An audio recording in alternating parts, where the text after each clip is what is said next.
धरना और मार्च सियासी सरगर्मी है, फौज का कुछ लेना देना नहीं। DGISPR major general Asif Ghafoor का कहना है, वो जो कहते हैं इदारे की तरफ से कहते हैं, फौज का सियासत से कोई ताल्लुक नहीं, वो गैर जानिबदार इदारा है, मुंतखब हुकूमत के अहकामात पर अमल करती है, इलेक्शन पर भी हुकूमत के बुलाने पर आती है। ऐसा निजाम बना ले कि इलेक्शन में फौज की जरूरत ही ना पड़े।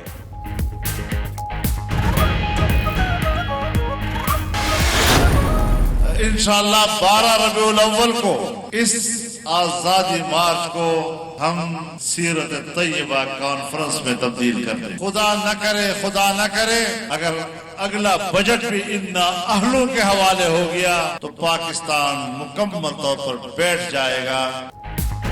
फजलुर रहमान ने आज़ादी मार्च कम अज कम मजीद 4 दिन जारी रखने का इंदिया दे दिया।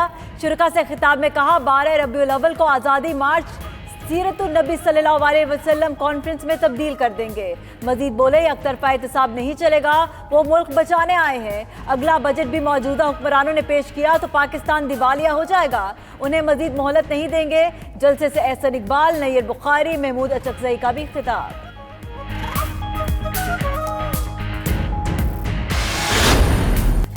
मौलाना फजलुर रहमान का धरना कैसे है खत्म करना।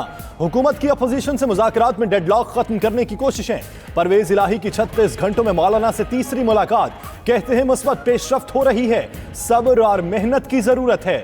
हुकूमती मुज़ाकराती कमेटी का इजलास भी हुआ, दरमियानी रास्ते के लिए राबिते जारी रखने का फैसला। परवेज इलाही मौलाना से फिर राबिता करेंगे।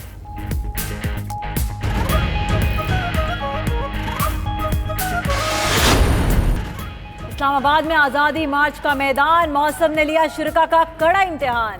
तेज बारिश के बायस लोग मसाजिद और कंटेनर्स में पनाह लेने पर मजबूर हो गए। आंधी ने खैमे भी उड़ा दिए। वज़ीर आज़म ने इंतजामिया को शुरका को रिलीफ फराहम करने की हिदायत की। JUI ने पेशकश मुस्तरद कर दी। गफूर हैदरी ने कहा, वज़ीर आज़म ताउन अपने पास रखें, उन्होंने अपना इंतजाम कर रखा है।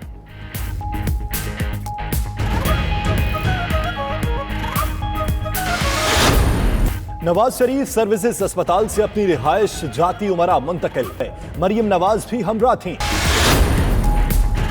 आसिफ जरदारी के इलाज के लिए प्राइवेट मेडिकल बोर्ड बनाया जाए, पीपल्स पार्टी का मुतालबा। जेल हुकाम को खत लिख दिया। उधर बिलावल भुट्टो कहते हैं, कठपुतली और सिलेक्टेड हुकूमत को इस्तेमाल करके विफाक की बुनियादों पर हमले हो रहे हैं।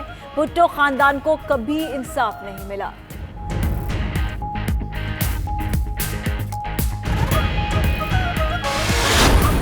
फिरदौस आशिक का कहना है, जिस मकसद के लिए जमानत दी गई है, उम्मीद है मरियम अपने वालिद की जल्द सेहतयाबी के लिए किरदार अदा करेंगी। हर शख्स के लिए यकसा कानून का इतलाक होना चाहिए। नूरुल हक कादरी बोले, मौलाना समझदार हैं, बंद गली में नहीं जाएंगे।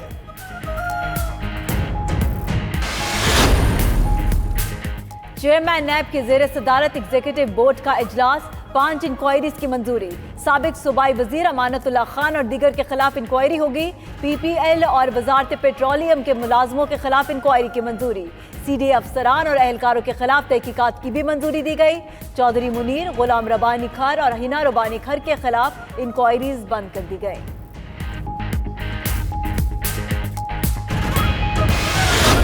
कहा, इजलास उनकी रिक्वेजिशन पर बुलाया गया, बहस में वज़रा हिस्सा नहीं ले सकते। चेयरमैन ने एतराज मुस्तरद कर दिया। अपोजिशन और हुकूमती अरकान में नोक-झोंक भी हुई।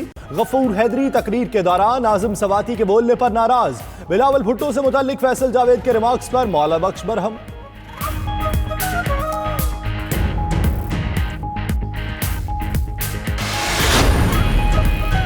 सऊदी अरब के मुआविन वजीर दिफा मोहम्मद बिन अब्दुल्ला अल ऐश की GHQ आमद। ISPR के मुताबिक आर्मी चीफ से सऊदी मुआविन वजीर दिफा की मुलाकात। दिफाई और सिक्योरिटी ताउन समेत बाहमी दिलचस्पी के अमूर पर तबादला ख्याल किया गया। खित्ते की मजमूई सिक्योरिटी सूरत हाल पर भी गौर।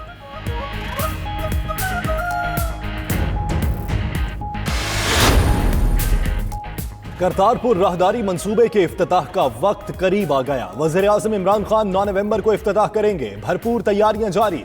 उधर भारतीय हुकूमत का नवजोत सिंह सिद्धू को इफ्तिताही तकरीब में शिरकत की इजाजत देने में टाल मटोल। सिद्धू ने तकरीब में शिरकत के लिए मोदी हुकूमत को दूसरा खत लिख दिया।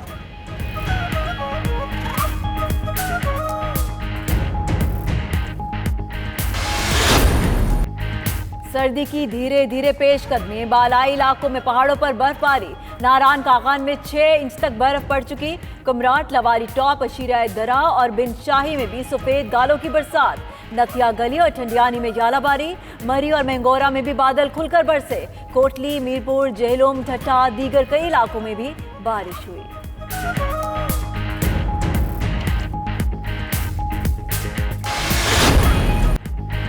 दूसरे टी20 में 34 गेंदों पर 62 रन बनाने वाले इफ्तिखार अहमद ने ऑस्ट्रेलवी सरजमीन पर दिलचस्प आलमी रिकॉर्ड अपने नाम कर लिया। छठे नंबर पर सबसे बड़ी इनिंग्स खेलने वाले बल्लेबाज बन गए। पुराना रिकॉर्ड ऑस्ट्रेलिया के कप्तान एरन फिंच का था, जिन्होंने 33 गेंदों पर 53 रन बनाए थे।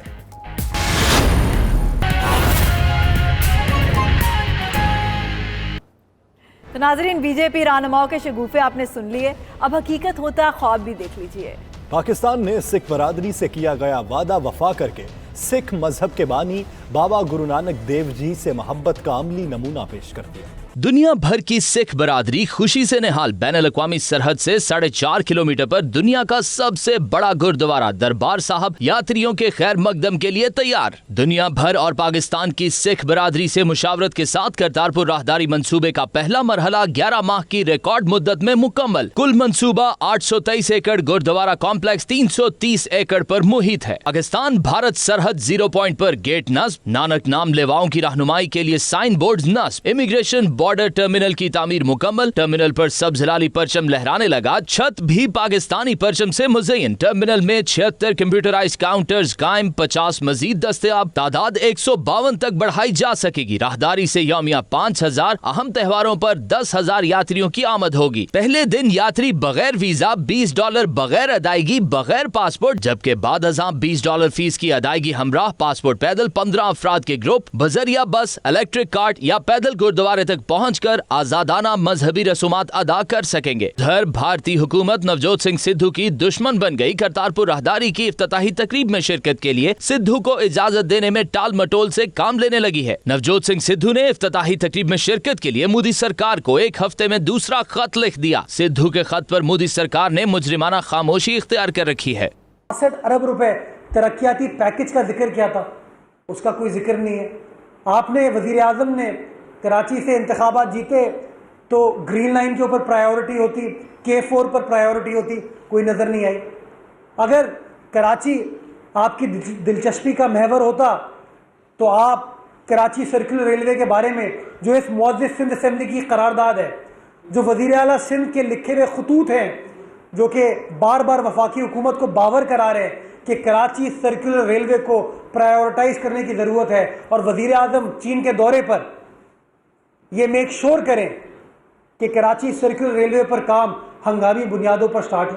लेकिन अफसोस के साथ मुझे कहना पड़ता है, जो काम है वो तो आपने किया नहीं, उल्टा आप तो कराची सर्कुलर रेलवे के ट्रैक को ML1 के लिए इस्तेमाल करना चाहते हैं। यानी कि कराची के लोग आपकी प्रायोरिटी नहीं है, यानी कि सिंध के मसाइल आपकी प्रायोरिटी नहीं है। आपकी प्रायोरिटी जो है वो अपनी सियासत है, अपनी सियासी ऐलानात हैं, जिसको पहले आप ऐलान करते हैं, बड़ी बड़ी बातें करते हैं और बाद में आप यू टर्न लेते हैं। मैं समझता हूँ